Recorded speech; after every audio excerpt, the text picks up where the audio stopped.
Hello, my name is Lisa Vincent, and this is my presentation on the Patient Protection and Affordable Care Act for my Managed Care and Contractual Service class at Ashford University, taught by Dr. T. Ray Ruffin. Thank you for listening to my presentation.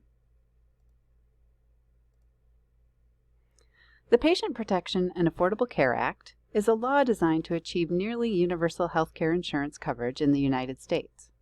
The law, passed in 2010, is the most extensive healthcare law since Medicare and Medicaid were enacted in 1965. The Affordable Care Act increases the availability of coverage to many groups who have historically been uninsured, like lower income and younger people, while seeking to improve the quality of care provided. This complex law aimed to increase healthcare coverage by raising the income thresholds for Medicaid, offering subsidies for lower-income consumers through the health insurance marketplace, imposing a penalty for those who did not get coverage, and allowing young adults to stay on their parents' insurance until the age of 26. The law aimed to improve the quality of care by requiring all health insurance plans to cover 11 essential benefits, covering preventative care with no cost sharing, and increasing the use of value-based purchasing with managed care plans. The Affordable Care Act has had an impact on almost everyone in the United States in some way.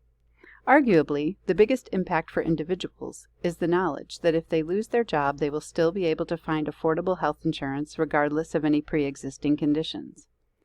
Many individuals with lower incomes become eligible for Medicaid in states that expanded it. The majority of people with individual insurance plans are receiving subsidies, and everyone with coverage has access to preventive services at no cost to themselves.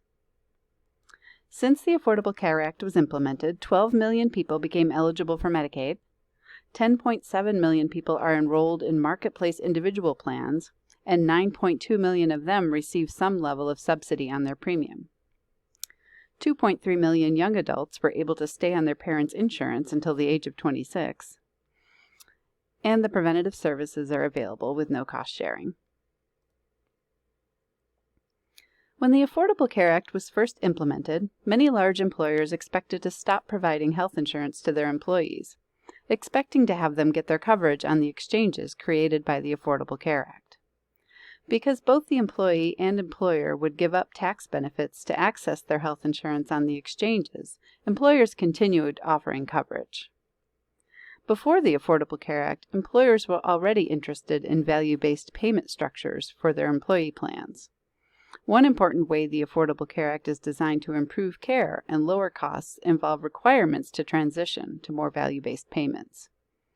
Under the Affordable Care Act, employers also face more tracking and reporting of employee data, including full-time and part-time hours under the Affordable Care Act. The Affordable Care Act imposes many new regulations on payers. Insurance must be guaranteed issue to employers and individuals. New restrictions on premiums state that premiums can be rated 3-to-1 based on age, and 1.5-to-1 based on tobacco use, and those are the only ratings that are allowed.